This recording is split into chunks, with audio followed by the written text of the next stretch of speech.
আজ কিন্তু আমরা চলে এসেছি শিলিগুড়ির ফুলবাড়ি মিষ্টান্ন ভাণ্ডারে। আর এখানকার লালমোহন শুনেছি জগৎ বিখ্যাত, সত্যি কি জগৎ বিখ্যাত সেটা গিয়ে দেখবো। দাদা আপনাদের এখানে লালমোহন শুনেছি নাকি জগৎ বিখ্যাত, ঠিক শুনেছি?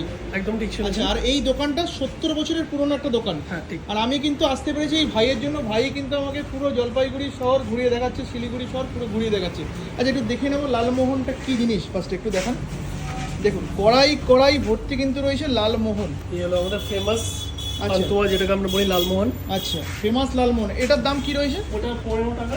এটা 15 টাকা। আর এই এটা লালমোহনটার দাম? 10 টাকা। এই লালমোহনটার দাম রয়েছে 10 টাকা। আচ্ছা, ডিফারেন্সটা কি আছে? সাইজে ছোট বড় হয়। সাইজে ছোট বড়। এগুলো কি ঘিয়ে ভাজা নাকি তেলে ভাজা? এগুলো জেনারেলি তেলে ভাজাই হয়। আচ্ছা আচ্ছা আচ্ছা। এর বাদেও কিন্তু আরো বিভিন্ন টাইপের মিষ্টি দেখতে পাচ্ছি এই ফুলবাড়ির মিষ্টান্ন ভাণ্ডারে। এটা কি রয়েছে দাদা? এটা তো ল্যাংচা।